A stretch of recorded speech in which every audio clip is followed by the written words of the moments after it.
Claire. Thank you, the Economic Club of Chicago. Thank you, David, particularly.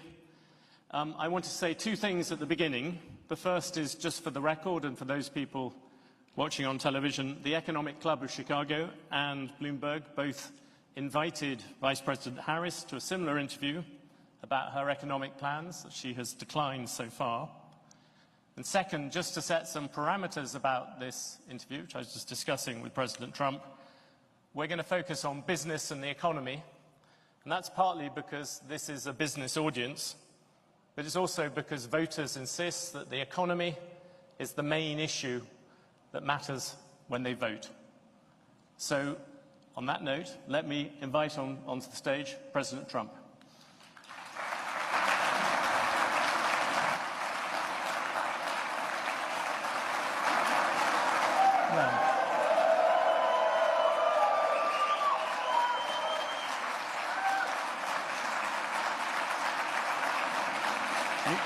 Have a seat.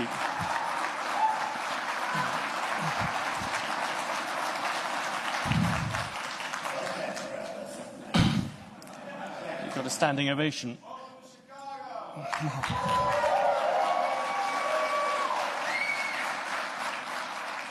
President Trump, thank you for doing this, as we said, and you heard the reception there. The business people of Chicago, like everywhere else, they like a lot of the things you want to do in terms of tax cuts and some of the spending proposals, but like many business people, what they're often worried about is the cost.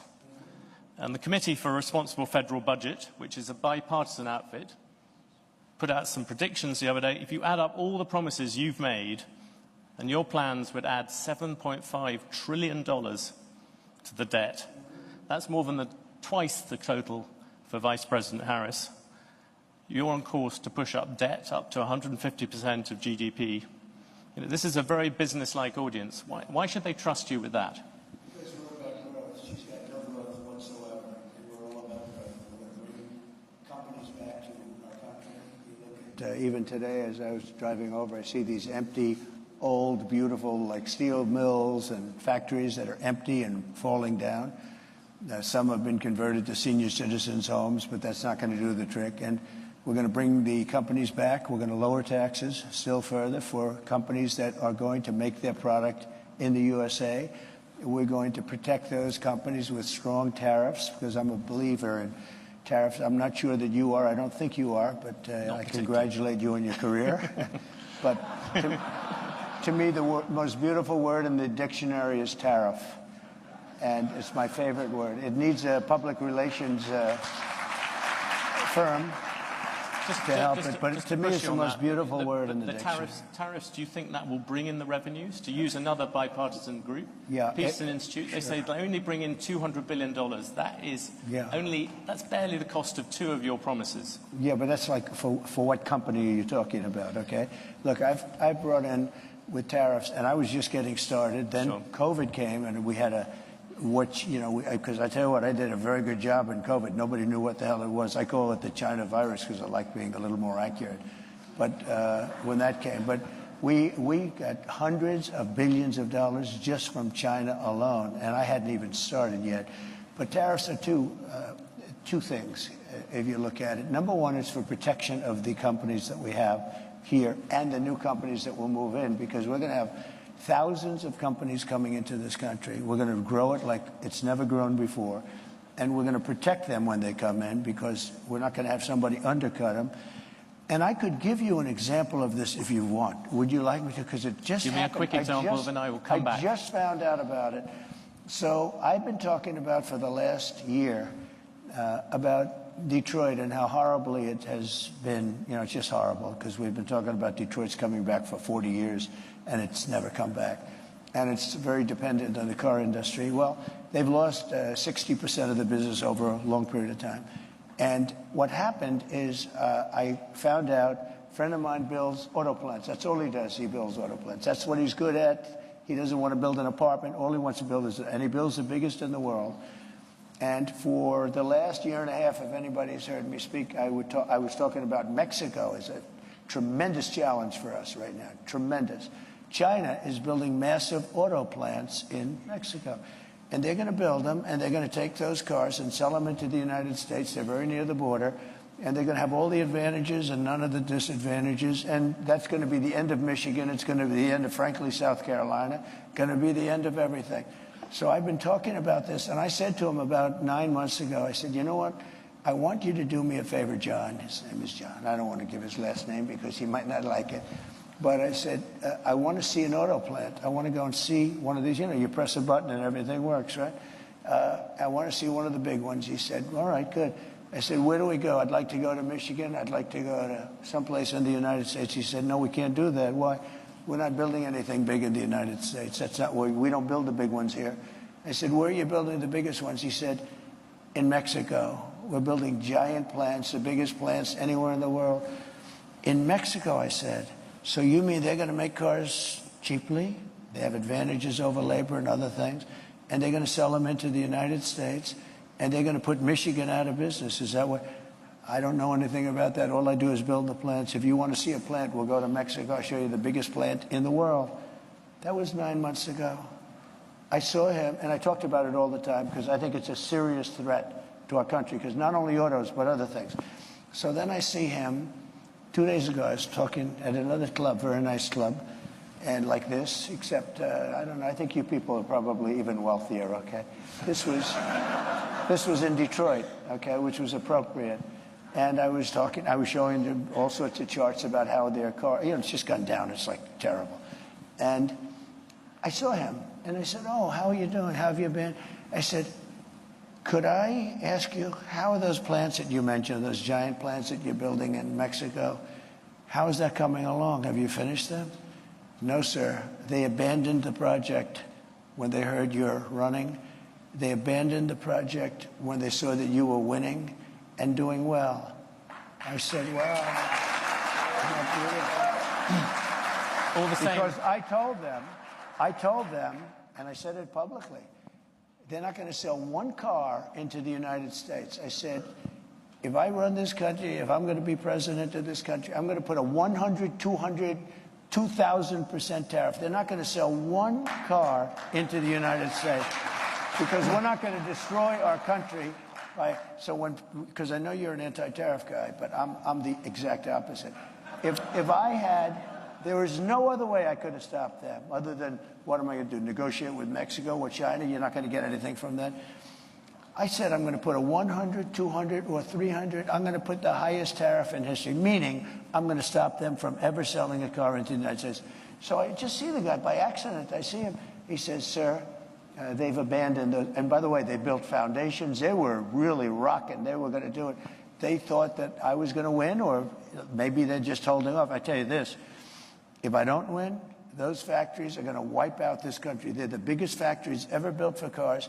They're going to wipe out our country. If she wins, and she doesn't know what the hell she's doing. If she wins, she's not going to be thinking about, I couldn't, every speech I made having to do with cars, but every speech I made having to do with tariffs, I'd mentioned that our country is being threatened by Mexico.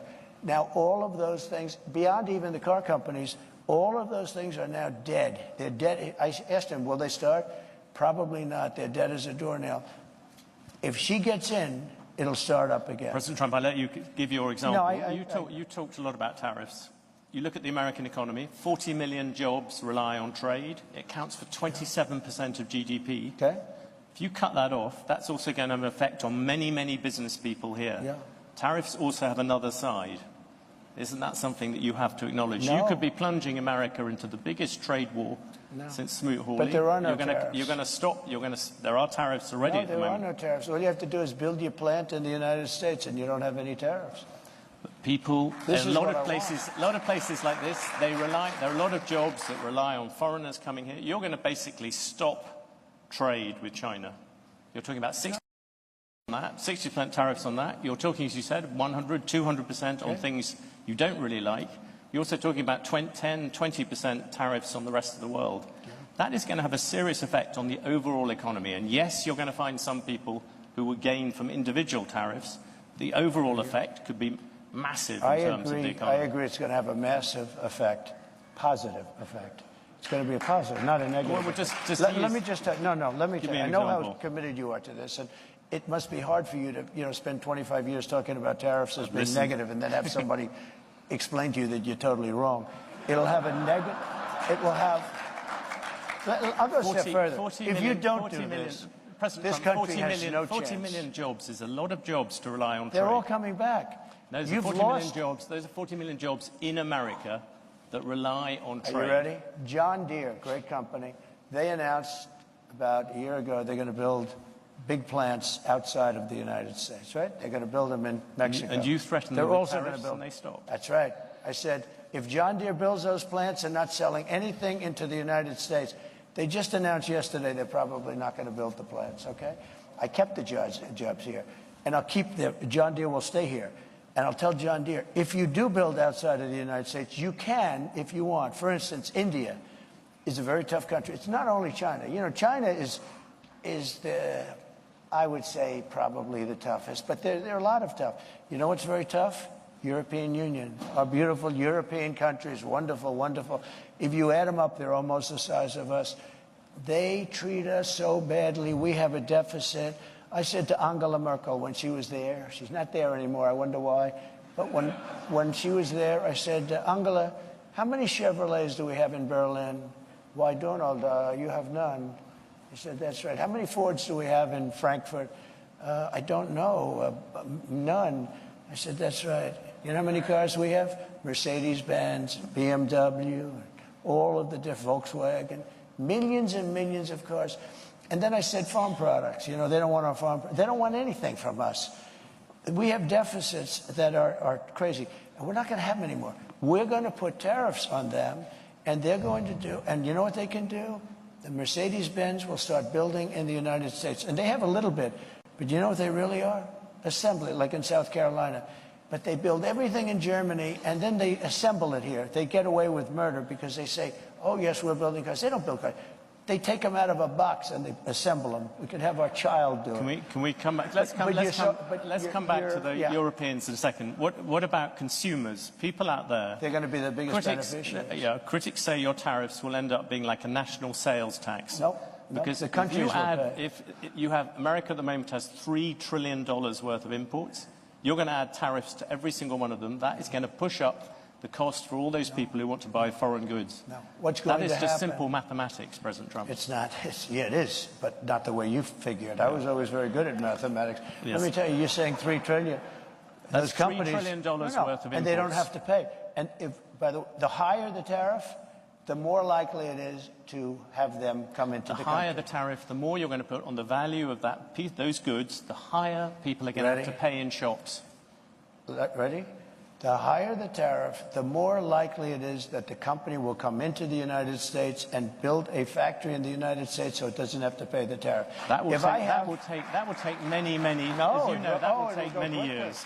In fact, I'll tell you, there's another theory is that the tariff, you make it so high, so horrible, so obnoxious that they'll come right away. When I do the 10%, 10% is really, first of all, 10%, when you collect it, is hundreds of billions of dollars. The numbers that you're talking about, all reducing our deficit. But really, so there's two ways of looking at a tariff. You can do it as a money-making instrument, or you can do it as something to get the companies. Now, if you want the companies to come in, the tariff has to be a lot higher than 10%, because 10% is not enough. Guys, they're not going to do it for 10. But you make a 50% tariff, they're going to come in. Let me tell you the other thing about tariffs that's great. Our steel companies, as you know, 3-4 years ago, they were all when I was in office, I saw a man from a big steel company, and he was devastated. I knew him for a long time, and it's been a tough business. It was a great business many years ago, and I would not let U.S. steel be sold to Japanese, by the way. It's psychologically, I think it would be a That's the Nippon steel, as you know. Yeah, I wouldn't let it be sold. But I would stop it if it hasn't been completed by the time I'm president, because I think it sets a horrible tone. But I had a lot to do with steel. We were going to lose all our steel companies because China, as you remember, was dumping steel at levels that nobody's ever seen before. And I put a 50% tax on that and a tariff on that, all dumped steel. And it was also bad steel. It was what they call dirty steel. It wasn't good steel, which is a bad thing for structural components of buildings and planes and things like that. They were dumping crap into our country. And I put a 50% tariff. I started at 25, I raised it to 50 because the 25 didn't quite do it. I raised it to 50 and that did it. They stopped dumping steel. And I saved our steel mills by having that. We saved it. We saved our steel. Now, what was left, because we've lost so much, but there are certain companies you have to have. There are certain things you have to have. Steel, you have to have. If you go to war, you know, there's a possibility you go to war. I kept us out of war. I was the only president in 82 years that kept you out of a war, except I defeated ISIS, but I inherited that war. There were no wars. And by the way, and I think it's very important, you can go, you know, I call it the weave. You can call it, you have the weave as long as you end up in the right location at the end. But while we're talking about it, we have never been so close to World War III as we are right now. With what's going on in Ukraine and Russia and the Middle East. Well, let's I had no wars in the whole world. Think of it. And I talked them out of wars. I talked plenty of countries out of wars. I had the whole world, other than ISIS, which I inherited, and I knocked out ISIS in a matter of weeks. It was supposed to take 4 to 5 years. I did it in a matter of weeks. We actually have a great military. We don't know how to use it, but we have a great President Trump, with great respect, I was asking about tariffs. You've gone off about that. Seeing you brought up tariffs and foreign policy, many people would say the biggest problem with your tariffs is actually geopolitics. You, in your first term, you got some credit for effectively saying that there was a Cold War against China. That's what America was in. If you look at the last Cold War against the Soviet Union, America won it in part because it rallied allies to it. You're talking about slamming allies with 30%, 20% tariffs. Isn't this time you're going to end up trying to rally the West and you're dividing it instead? Isn't that the real problem with tariffs, even beyond all the problems due to the economy, where you keep on bringing up these individual examples, but the overall effect is going to be dramatic? No, the overall effect will be... Answer first about foreign policy. Yeah, I'll do that. How does it help you take on China, turning all your allies against you? Tremendously, because China thinks we're a stupid country, a very stupid country. They can't believe that somebody finally got wise to them. Not one president, Bush, Obama, Barack Hussein Obama, have you heard of him? Not one president, think of it, not one president charged China anything. They said, oh, they are a third world nation, they're developing. Well, we're a developing nation too. Take a look at Detroit. Take a look at our cities. We're a developing nation. We have to develop more than they do. We're way behind them. You take a look at what's happened to our cities. So what I'm saying is this. My question was about your allies, not about China. You are going to annoy the people you need to rally behind you. But our allies have taken advantage of us more so than our enemies. Our allies are the European Union. We have a trade deficit of $300 billion with the European Union. Our allies are Japan. You know, Abe was a very good friend of mine. He was a great guy, great. And I said to him in Japan, he was assassinated. And he was a great man. He really was. I didn't see too many like him. And he got very sick and he had to take off. And then he was actually making a comeback. He was going to make a comeback and he would have won easily. But he was a great gentleman, handsome, wonderful man, respected by everybody. And I went to him and I said, Shinzo, we have to talk. What? Trade. And he goes, I'll never forget it. I know. I said, what do you know? I knew you'd come to me. Why do you say that? Because I can't believe, I wouldn't tell the story if he was alive, actually. Said, I can't believe how many years it's been that nobody even negotiated with us in America.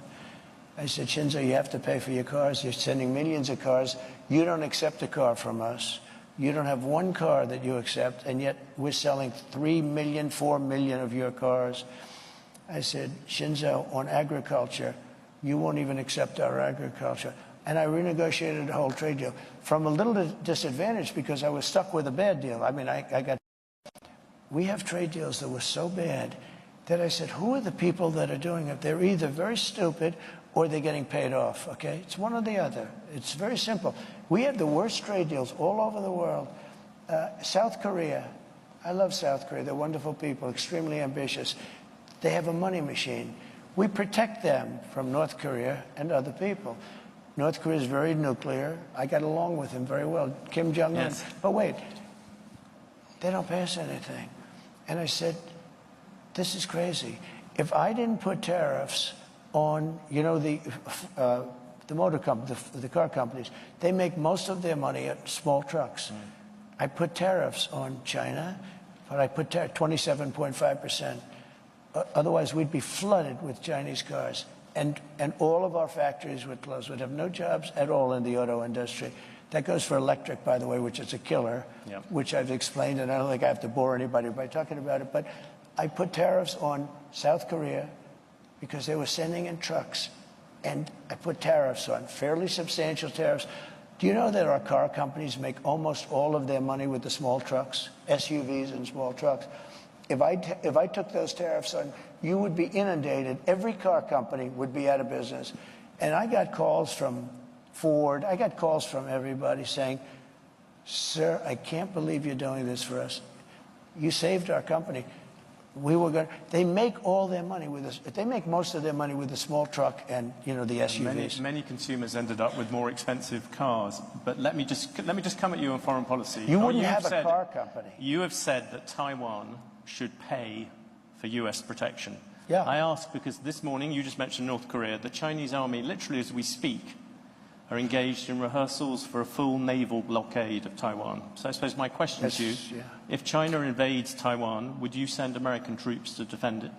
Well, the reason they're doing it now is they're not going to do it afterwards, okay? So, you know, so they're doing it now. They want to do China. Look, I had a very good relationship with President Xi, and a very good relationship with Putin, and a very good relationship with Kim Jong-un, who has a nuclear force that you won't even believe. And by the way, today it was announced for those that he just blew up the railroad going into South Korea. That means South Korea is now cut off from Russia and China and various other places. Cut off by rail. President Trump, you just mentioned No, but Putin. these are big things. I have to mention them. Yeah, you just mentioned Putin, though, and this has been this controversy of the past week. Can you say yes or no whether you have talked to Vladimir Putin since you stopped being president? Well, I don't comment on that, but I will tell you that if I did, it's a smart thing. If I'm friendly with people, if I have a relationship with people, that's a good thing, not a bad thing, in terms of a country. He's got 2,000 nuclear weapons, and so do we. China has a lot less, but they'll catch us within 5 years. That sounds very much like you did talk to. I don't talk about that. You talk about talking to Netanyahu, you talk about talking to these people. Russia has never had a president that they respect so much, but more importantly, or less importantly, I guess, I went into Russia, and people said, oh, he likes Putin, and Putin likes him. Let me tell you, the first thing I did was terminated Nord Stream 2. Nobody ever heard of Nord Stream 2. It's a pipeline from Russia to Germany and all over Europe. I said, wait a minute, to NATO. I said, so let's get this straight. My first meeting, I said, so Putin's building the biggest pipeline in the world. He's going to Germany, but all over Europe. And you're paying him billions of dollars a year, billions of dollars a month. Germany's paying billions of dollars a month. And we're supposed to protect you against a guy that you're paying all this money to. So is there something wrong with my thinking? So he's building a pipeline to Germany, and we're spending, and by the way, until I got there, we were spending almost 100% for NATO because we had all these delinquent countries. They weren't paying. When I got there, I said, you know what? And by the way, my biggest fan is Stoltenberg, just leaving, Secretary General of NATO. He said when Bush came in, he made a speech and left. When Obama came in, he made a speech and left. When Trump came in, he made a speech and he said, let me see your books. And I found out in the books that nobody was paying. There were only 7 countries that were paying. We were supporting NATO. They screw us on trade so bad, the European nations. And then on top of that, they were screwing us on the military. So they're taking a tremendous advantage of us, $350 billion on trade. And we're then supporting them. In other words, it's not sustainable. You can't keep doing this. You can't have that, China, all of these countries. And stupid people made these deals. I saw trade deals that were so stupid that you'd have to be, that was so bad that you'd have to be an idiot to sign them. And we signed them for years. We had, I could tell you trade deals that I have never seen anything. I said, who would agree to this? They had to be corrupt. They had to be corrupt. To make those deals, they had to be corrupt, because there's no way a rational human being, I always say either corrupt or extremely stupid, because there's no way a rational human being would ever sign the trade deals that this country signed. And I got out of many of those deals. I told South Korea, I'm sorry, you're going to have to pay for your military. We have 40,000 troops over there. You're going to have to pay. You become a very wealthy country. Just to finish, you become a very wealthy. They said, no, no, no, we will not pay. We will not. We haven't paid since the Korean War. I said, no, you got to pay.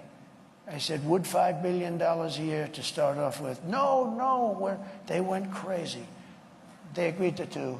I got $2 billion for nothing. And I said, here's what we're going to do. They said, we can't agree to this because we have to go through Parliament. They have the Parliament or whatever their legislature is. I said, that's okay. I fully understand that. Make it $2 billion. But next year I'm going to talk to you again. And I was going to make it $5 billion. And they knew it was coming. The happiest people to see that it was Biden instead of Trump with them, South Korea. You know what they did? They cut off the deal that I made where they were paying us. They backed to nothing because they went back to Biden and they gave it to him for nothing. They were willing to pay. We have 40,000 troops in harm's way. Very serious, because you have North Korea is a very serious power. They have tremendous nuclear power. And I said to South Korea, you got to pay. And they agreed to do it. And Biden then cut it back, and it's a shame. And I could tell you 50 deals. And if I were there now, they'd be paying us $10 billion a year. And you know what? They'd be happy to do it. It's a money machine, South Korea. You're going to mention Taiwan. You wanted to mention Taiwan. No, you mentioned Taiwan. You said you would defend them. You also seemed to imply that on Putin, you would not. Putin, you seemed to imply that you had talked to him without actually confirming it. I said I don't comment on those things. What about, can I ask you a particular thing about the dollar? You talked about wars. At the New York Economic Club, you said that if you lost the dollar as a reserve currency, it would be like America losing a war. Yeah.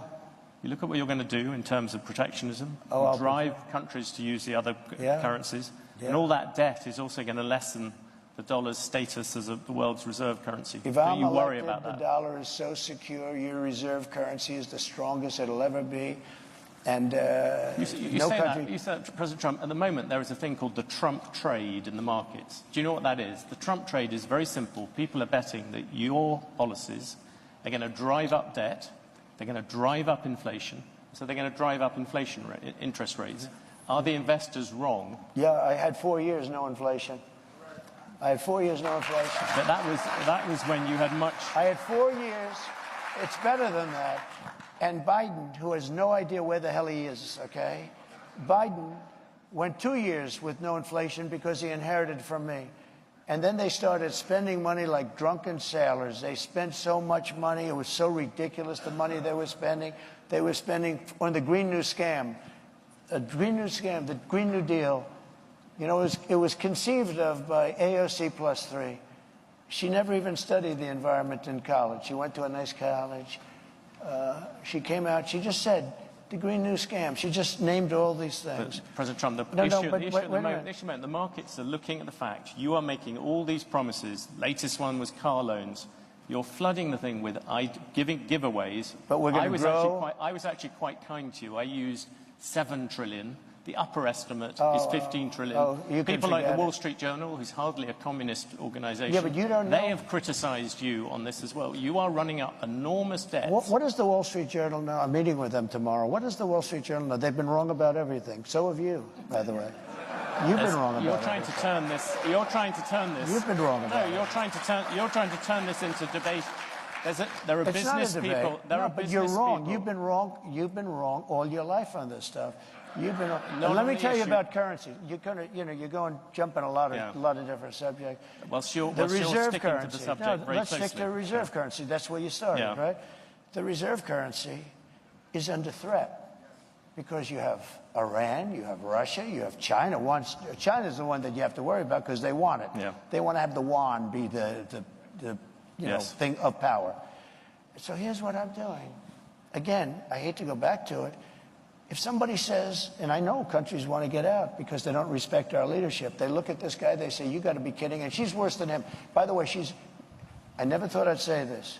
She is not as smart as Biden, if you can believe it. This is not what, we had 4 years of this lunacy, and we can't have it anymore. We're not going to have a country left. Okay, currency, very important. Yes. And if you want to go to third world status, lose your reserve currency. We have to have that. We cannot lose it. If you you'll go to third world status in this country because you take a look at the way things are running.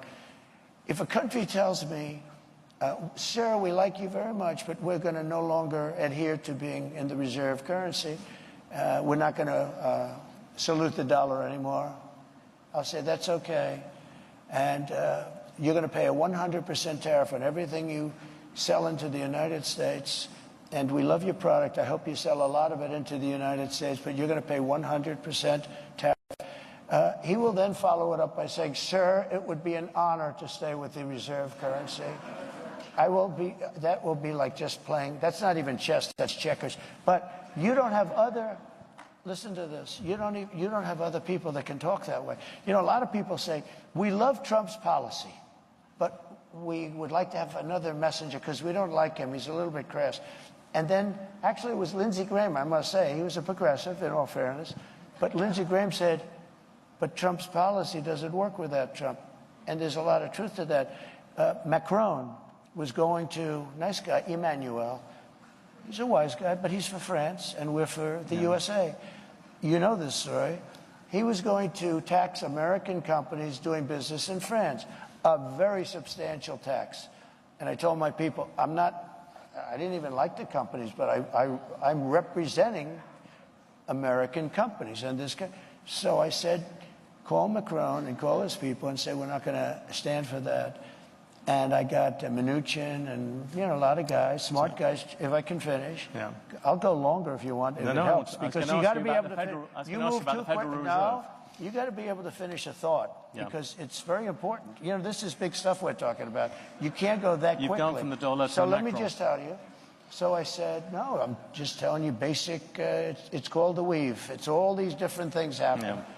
So let me just say, so I said to Mnuchin, call him up and say, no way. He did, and he came back to see me. He said, they won't do it, sir, it's too late. I said to somebody else, you call him. Then I said, let me do it. And I called him. And I said, Emmanuel, you're taxing American companies very substantially. You're not doing it with other companies. You must think we're stupid. It's not going to happen. But Donald, I cannot do anything. It's too late. Or it was approved by a legislature. I said, that's okay. Here's the story. Every bottle of wine and champagne that you send into the United States, effective immediately, and I'm signing it as I speak, I'm charging you 100% on every bottle of wine and champagne. You know, they like the wine and champagne, right? Every bottle of wine and champagne that comes into the United States of America has a tax on, starting on Monday morning, this was a Friday, of 100%. And that's better than you're doing, okay? And he said, no, you cannot do that. I said, I've done it. It's already signed. Monday morning he goes, may I call you back? Yes, he calls me back in about 3 minutes. We have decided to remove the tax from the companies. I did this all day long, but you don't have. You think Biden does that? I don't think so. Let me change. Let me ask you a very factual question. The Federal Reserve. Yeah. You say you don't want interest rates to go higher. You've gone backwards and forwards about whether you want to keep Jerome Powell as chair of the Federal Reserve. His term as chair runs on to May 2026. Would you seek to remove or demote him? Look, I think it's the greatest job in government. You show up to the office once a month and you say, let's see, flip a coin. And everybody talks about you like you're a god. Oh, what will he do? I mean, before, the guy used to walk into my office, he was like begging. Oh, he was fine. But you did talk you talked about removing him once. I did, because he was keeping the rates too high. Yeah. And I was right. And you would do that again? In fact, he actually dropped them too much when I did this. Because I said, I was threatening to terminate him. There was a question as to whether or not you could. And there was an article in the New York Times, 2 half pages. 1 page said I can do it by lawyers. 1 half page said I couldn't. And that was enough for him. And he dropped the hell out of the rates. He dropped them too much. He went so, he dropped them actually too much. Okay. Here's the story. I think that if you're a very good president with good sense, you should be able to at least talk to him. I don't say make the decision at all, but I mean, I've been a very successful businessman. I've done really good, much better. Now people are understanding how good I've done because they're seeing it much better than the fake news wants to give me credit for. Just on the issue of whether you would replace I think him. I have the right to say, as a very good businessman and somebody that's used a lot of sense, I think I have the right to say that, you know, I think I'm better than he would be. I think I'm better than most people would be in that position. I think I have the right to say I think you should go up or down a little bit. I don't think I should be allowed to order it, but I think I have the right to put in comments as to whether or not interest rates should go up or down. Yeah. When you looked at the Supreme Court, you came up with a list of people I did. who you thought of replacing, bringing in as Supreme Court justices. Yeah. Would you do that with the Federal Reserve? Well, I no longer need it. It was a great thing. In fact, a lot of people said I got elected because of that.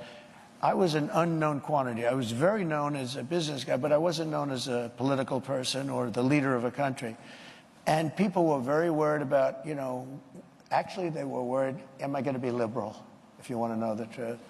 And somebody said, would you come up with a list of 20 or 25 justices, in this case mostly judges, that you'd put in case it were necessary? Now, it's amazing because I got 3 in 4 years. Most people get none. Because, you know, you put them in the young. You tend to put them in young. Only stupid people put old. You know, you don't put old in because they're there for 2 years or 3 years. Right? So you put them in young. So I got 3. A lot of judges, a lot of presidents get none. I got 3. And I think they've been 3 great choices, too, by the way. But by the way, I think they have been really great choices. But I got 3 judges, and you know what they want to do? They want to now put up to 25 justices into the Supreme Court, the radical left, and that can't happen. So I think I've done a great job on putting in justices and 300 judges, and that made a tremendous difference in the country. You know, I was a little lucky, because Barack Hussein Obama did not get his judges approved, a lot of them. So I ended up with 125 judges before I got there. So again, most presidents don't even get to put a Supreme Court judge in because there's 9, and you know they're there for a long time. Most of them are there for a very long time, and I got 3, which is a very unusual situation. I got 3 in 4 years. Maybe we can change the subject to technology, seeing you wouldn't answer about the Federal Reserve. The US Justice Department is thinking about breaking up Alphabet, as Google likes to be known now. Should Google be broken up? I just haven't gotten over something the Justice Department did yesterday, where Virginia cleaned up its voter rolls and got rid of thousands and thousands of bad votes. And the Justice Department sued them that they should be allowed to put those bad votes and illegal votes back in and let the people vote. So I haven't gotten over that. A lot of people have seen that. They can't even believe it. The question is about Google, President Trump. Yeah, look, Google's got a lot of power. They're very bad to me, very, very bad to me. I mean, I can speak from that standpoint. They only have bad stories. In other words, if I have 20 good stories and 20 bad stories, and everyone's entitled to that, you'll only see the 20 bad stories. And I called the head of Google the other day, and I said, I'm getting a lot of good stories lately, but you don't find them in Google. I think it's a whole rigged deal. I think Google's rigged just like our government is rigged all over the place. So you would break them up, in other words? I'd do something. You have to have, look, I give them a lot of credit. They've become such a power. It's such a power, and you got to give them credit for that. How they became a power is, you know, really the discussion. At the same time, it's a very dangerous thing because We want to have great companies. We don't want China to have these companies. Well, right now, China is afraid of Google. Right now, you know, China is a very powerful, very smart group of people. I will tell you that from very personal experience. There's an example of a Chinese tech company at the moment, yeah. TikTok. Yeah. You initially wanted to ban TikTok. Now you like it, apparently for some reason to do with Facebook. Yeah. There is a decision coming up, if you became president, yeah. its Chinese parent would have to sell it, I think it's by January the 19th. Would you force them to do that? So I originally had it all done, and then I said to Congress, your decision. I said, I'm not going to, you know, pull any strings, nothing. Your decision. You make it. But I had it all done. And I said, you make it. And they decided not to make it. I didn't care if they made it or not, because to me it was a flip of a coin. You know, you have some real First Amendment problems. You have a lot of problems. You just talked about Chinese technology, the need to defend against it. Yeah. TikTok and the threat people see to many kind of American children and things like that. Yeah, but you know, why do you no longer see TikTok as a security threat? I think it is a threat. Frankly, I think everything's a threat. There's nothing that's not a threat. But sometimes you have to fight through these threats. You know, you can't just, like Google. I'm not a fan of Google. They treat me badly. But are you going to destroy the company by doing that? If you do that, are you going to destroy the company? What you can do without breaking it up is make sure that it's more fair. They do treat me very badly. Oh, and he told me, no way, you're the #1 person on all of Google for stories. I mean, which probably makes sense, to be honest with you. I actually believe most of them are bad stories, but these are minor details, right? And it's only bad because of the fake news, because the news is really fake. That's the one we really have to straighten. We have to straighten out our press, because we have a corrupt press. That's the one we really have to straighten. Can I ask you about Silicon? I was in Silicon Valley recently. You talked to the tech bosses there and the tech people, and there seems to be a real fear that what you would do with tech is you would hand it over to Elon Musk and say, you sort it out. No, I have great respect for Elon. Look, I saw that rocket ship come in yesterday and go right back to where it took off, to the gantry, I guess they call it. And I said, what the hell? I was on a phone talking about probably politics, and the television's on, and I'm seeing this big thing where the white paint was burned off it from the, you know, thousands of miles an hour, the heat. And I see this big, massive tube that's 10 stories, 20 stories tall come down. I told the person on the phone, wait a minute, I'm seeing something I don't believe it. Neither does anybody else here. And I said, wait a minute. I forgot the guy was on the phone. He waited for a half hour. And I watched that come down. And I watched it come down and come right in between those big levers. And I said, and it looked to me like I was going to crash. It was coming in hot. And all of a sudden, boom, you see the motor, the fire kick in. And I called Elon. I said, that's the most incredible thing. I said, can Russia do that? Nope. I said, can the United States do it? Nope. He's the only one that can do it. And I said, you now want to put him in charge of deregulation. Not deregulation, cutting. Cutting wasteful spending. Cutting. Every single president, which would include deregulation. I've got to approve it. Every president comes in and talks about cutting wasteful spending. Oh, there's tremendous ways. Give me an example of something you will do that will get rid of government spending. Well, let me give you an example. When I came into government, I was the first thing. An example going forward. Well, not but what you did in the past. This is going forward because it's the same thing. When I first sat down, a general came into my office and he said, "Sir, it's nice to meet you. Would you please sign this?" I said, "What is it?" It's a contract for a new Air Force One, which is actually 2 planes, not one, 2 Boeing 747. And I said, "How much is it?" $5.7 billion. So it's a hell of an expensive plane, but there's reasons for that. He said, "Nope, I'm not signing it." I said, "Who negotiated?" Barack Hussein Obama. I said, "I'm not signing it." Why? Because there's a lot of fat. He said, "I'm not signing. It's got to have a 3 on it." Anyway, long story short, some of you have heard this. I got it down to, because first week they cut off $400 million. He said, "I'll cut." I met with the head of Boeing. Wait, Dennis. I said, "Dennis, you got to have a 3. 5.7 is too much. 5.7 billion. He said, the most I'll take off is $400 million. I said, well, that's not bad for one conversation. So he got it down. I said, nope, I'm not accepting. Then he took off 2 more. Then he took off. Anyway, 2 months went by, 3 months went by. I thought we blew the deal, and it was okay with me. I didn't care. But we should have a new Air Force One. When we see these planes from Saudi Arabia, from different countries, brand new, and ours is like 32 years old, and it's a very different plane. It's a much smaller plane, you know, the whole thing. The United States should have the best plane, I will tell you.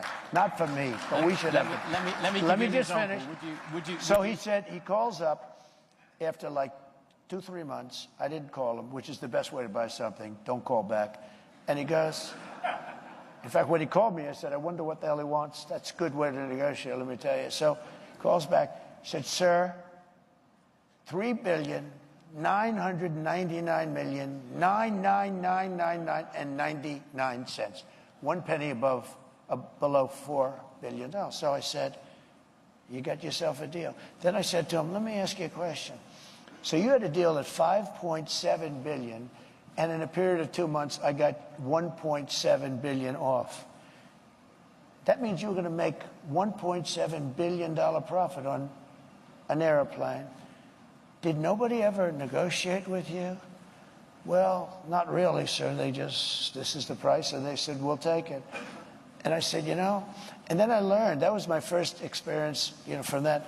But then I learned everything is like that. There is so much waste. So I'm getting, think of this, the exact same plane for $1.7 billion less, except I have a better paint job, okay, much better paint job. A different color, red, white, and blue is beautiful. And if you look at every contract, that's one contract, and relatively small compared to most. Think of it. You save $1.7 billion because you negotiate. Every deal is like that. We're building ships that are costing 2-3 times more. Can you give me an example of There's something in the tremendous future? Waste, fraud, and abuse in our country. And if you could cut it, you would have a surplus without even going into growth. But growth, we will grow. We're going to bring companies and jobs in at levels that you've never seen. And you would never be able to do it because you're not a believer in tariffs. I'm not running for president. Let me tell you, the only way you can do it is through the threat of tariffs. It's the only way you can do it. Can we come back to one thing on that? Deal making. You look out across this room, there's some big businesses, but a lot of small ones. You look at the way you've given us a lot of examples of things where you've negotiated with the heads of big businesses. Right. Give you an example, when you put the tariffs on China, much smaller than you're planning to do at the moment, when you put them on, Apple came, you negotiated a difference for them. I did.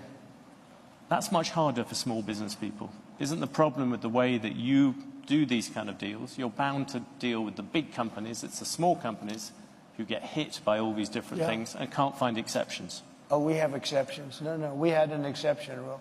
I gave Apple an exception.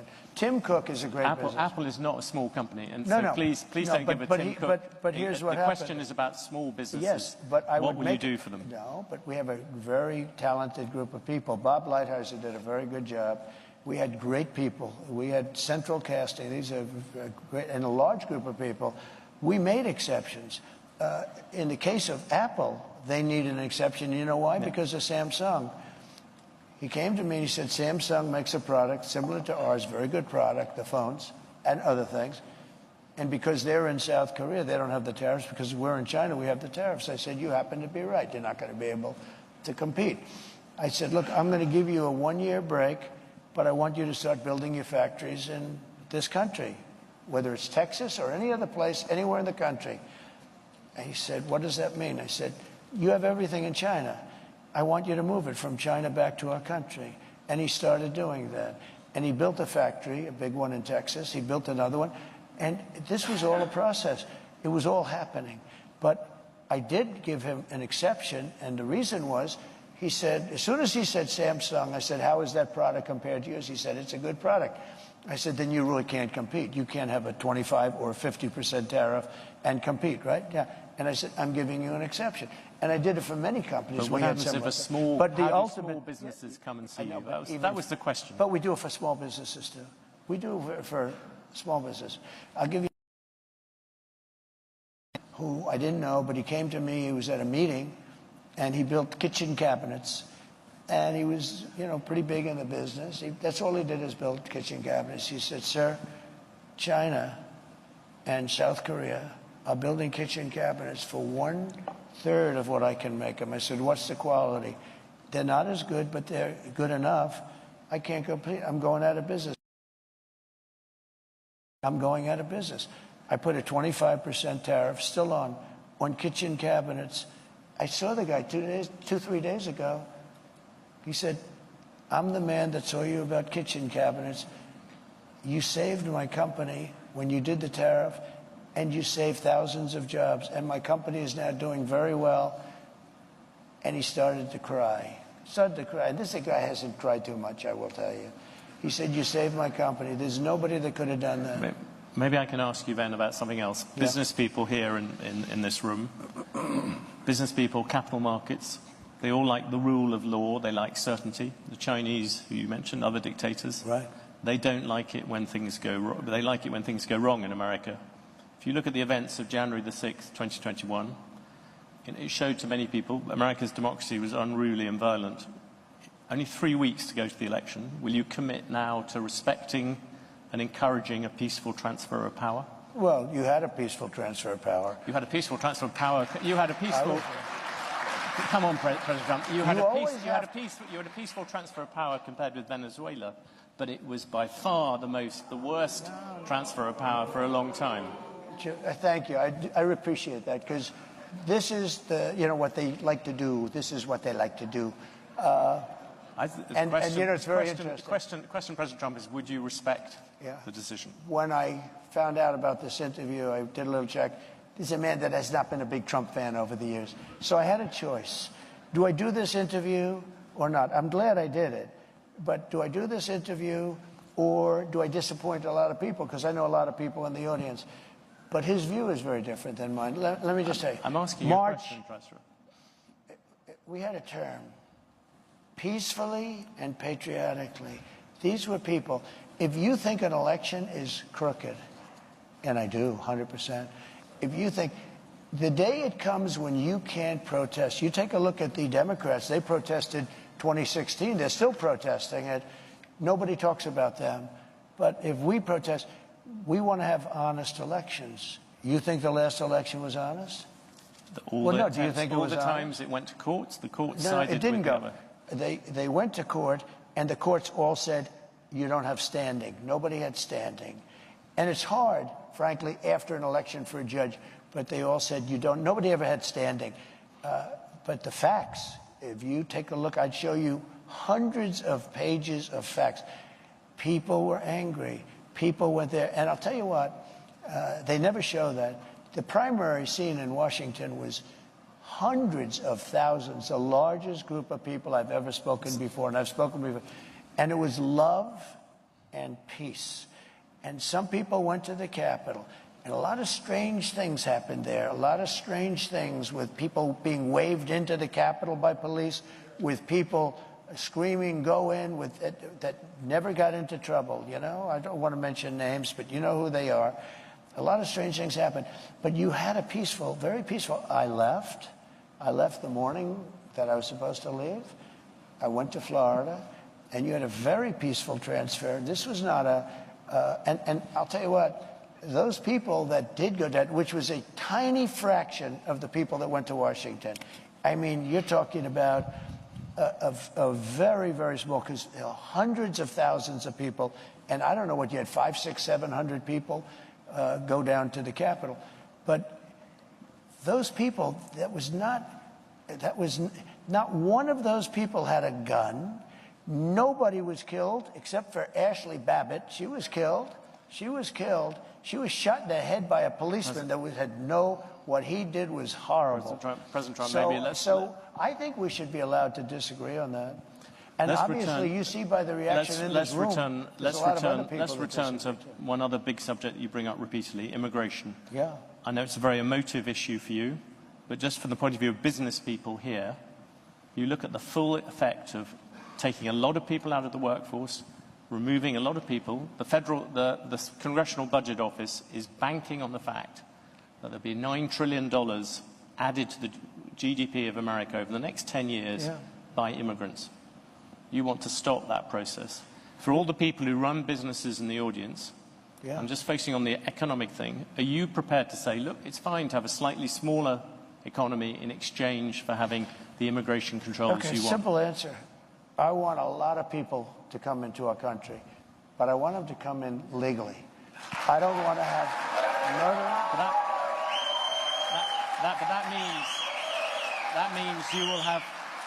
That means you will have to deport. You know, you are talking about deporting 11 million people. That is a lot of people to take out. It came out last week that 425,000 people are horrible criminals at the highest level, but it came out that 13,099 were let in during their administration. They tried to say longer, wrong. Over the last 3.5 years, 13,000 plus people came in, murderers. They're in jail for murder. Some were having the death penalty. They were all released into our country. 13,099 people were released into our country.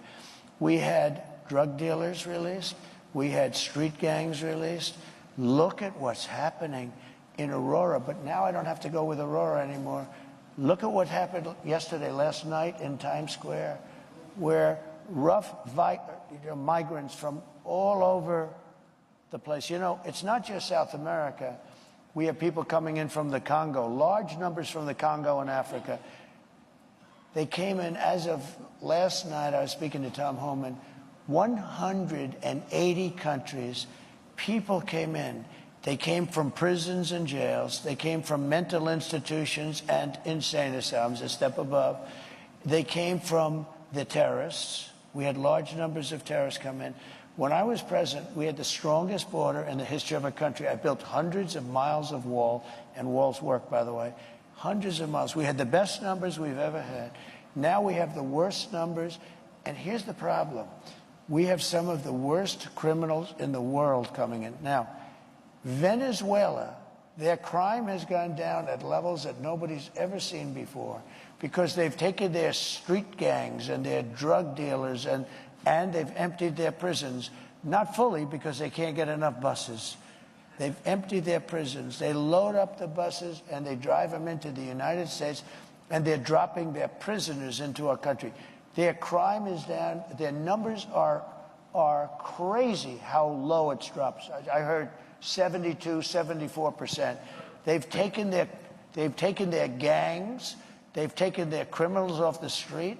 They've taken their people out of mental institutions, which cost them a fortune, and they've taken them and dropped them into the United States of America. Those people have to be returned. We can't live with thousands of murderers and not. The issue I asked you about was the idea that if you reduce immigration, every economist will tell you, if you have fewer people, there is a smaller economy. I like immigration, but they've got to come in legally. Okay. Well, let's finish on two. No, I want to make sure. Look, I don't want to have people that have killed 9 people and they're a sadistic, crazy nut job. We have to have people that can love our country, that will obey the laws, everything else. You have hundreds of thousands of criminals being dropped in, and Venezuela is one country. Look at what they have done, though, in Aurora. They've taken over apartment complexes. They've gone into the real estate business. See, they're like us, except they've done it with MK, whatever the hell they're called, right? I mean, they have weapons that are so sophisticated, our military doesn't have them.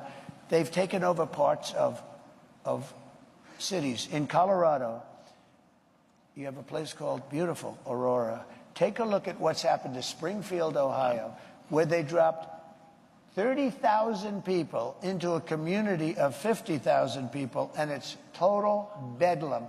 The hospitals can't be used anymore by the residents. The schools can't be used by the children that were there last year because other people that don't even speak the language. The issue I asked you about, many companies here have a shortage of labor. Yeah, that's good. We'll take care of that. We're going to get people in here rapidly, and they're going to be people that want to be in here, and they're going to be people that can love our country and won't kill people because they don't like the way they look. These are killers. By the way, some of these killers are among the most evil killers. They will look at you down, the beautiful woman there, they'll look at you and they will kill you. These are seriously sick people. And no, I don't want them in our country. And they are in our country right now. And they're in there because Kamala Harris, who's our border czar, is an incompetent person. President Trump, for the record, as you know, the crime rate is lower. Can I finish with two questions? The first, you just said it, you don't do old. You own and run businesses. Yeah. Would you appoint a CEO who was 78? You didn't give you a medical? Yeah, I would. Depends on this. I'd met people like Biden, who's in bad shape. I wouldn't appoint him. He's 81 or 82. He's 4 years older. But I'd appoint, I know some of the smartest people I know. I know a man that made all of his money from the time he was 80 to 90, and he was a failure all his life. He was in the drinks business. Strangely, you didn't bring this up but you were running against Joe Biden. No, I never attacked him for his age. In fact, I used to defend him on his age. I attacked him for his lack of competence. I've asked you all these questions. No, I never did. By the way, because I think it's important, and I know you do too, I know so many people in their 80s that are among, Bernie Marcus is 95, he founder of Home Depot. You have that conversation with him. He's just as sharp as you mentally, he's just as sharp as he ever was. He's 95. I could tell you that in their 90s, I don't want to get into the 90s stuff, but you know what? I know many people in their 80s. I know guys in their 80s that won't leave the company, like family companies where they don't want the kids to take over, because they're much more competent than their kids. I know them both, right? So, no, I would have no problem. And you do have another factor. You know, we've had some of our great... On the Supreme Court, you just said some of our great world leaders are in the 80s. And if you look throughout history, some of our greatest world leaders were in their 80s. No, that would bother me. But, you know, I took 2 cognitive tests, and I aced them both. I think that, frankly, people, regardless, should take, if they're 50 or 40, I think people should take cognitive tests, not because of the age, but because of something else. Now, here's the problem. They say it's unconstitutional, okay? But I would love to see cognitive tests. I don't think she could pass a cognitive test. I mean, I've watched. I don't think she could pass a cognitive test. President Trump, you've gone over many issues on this. I asked you many questions about things. One thing I haven't asked at all about is the state of the race. Yeah. And I had a question for you. On election night, which state would you look at first? Which state do you think this race is going to be decided by? So they say Pennsylvania, I would say most. I think we're doing very well there. I think you look at Michigan, too, and I'm doing very well there. You know, we don't have to look necessarily. The votes are starting to come in now. So you look at polls, but you can also look at the votes that are being cast right now. People get a pretty good indication. And based, as we discussed backstage, you know, based on the votes that are coming in so far, we're doing very well. I mean, we're way up in Pennsylvania. We're way up in Michigan. We're doing very well in Arizona. I saw Arizona. In fact, somebody said they're going to pull the plug in Arizona. They're going to give it up because it looks like we're quite a ways ahead. I think we're doing well. Look, this is a party, the Republican Party, of common sense. Forget about conservative, liberal. We're, let's say conservative, but we're really a party of, we need borders, we need fair elections, we don't want men playing in women's sports, we don't want transgender operations without parental consent. You know, there's so many things, but it's 99.9% is common sense. It really is common sense. And I like to say it, I don't know if anyone said it in the past, but I say we're really a party of common sense, and we want to have great people in our country. I want to have a lot of people come in so that you have your choice and so that they have choice. I want to, you know, I have a good heart. I have a heart where I want people to be taken care of, but I don't want to take in people where millions of people, 21 million people at least, have come in the last 3.5 years, unvetted, unchecked. We don't know anything about them. We don't. How about this? Gavin Newsom, he's the governor of California. Newsom. He signed Newsom, I call him. Yeah. But do you think... No, he corrected me. I said, that's the first time I've been corrected. There are CEOs out here. If they said those sort of things about a rival CEO, they'd be sacked. Do you think it's fine for a president? But they don't have to survive like me. They don't have to go through what I have to go through. There's never been a president that's been treated like me, so I have to fight my own way. Well, you made a very good job of... He signed a bill in California 2 days ago that you don't even have the right to ask a person for voter ID. And if you ask a person for voter ID, of course you have to show voter ID. The only reason you wouldn't do it because they want to cheat. The bill says you cannot, it's against the law for you to ask a person, may I please see your voter ID when he votes? What is our country coming to? Well, you've given us a tour d'horizon of where that country might be going to. Thank you very much, President Trump. Thank you very much. Appreciate it. Thank you very much for the conversation.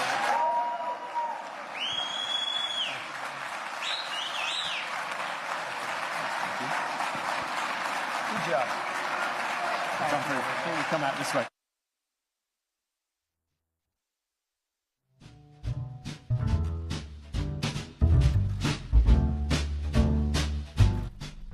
As this interview comes to a close, we'll take you live now to the Pentagon. Deputy Press Secretary Sabrina Singh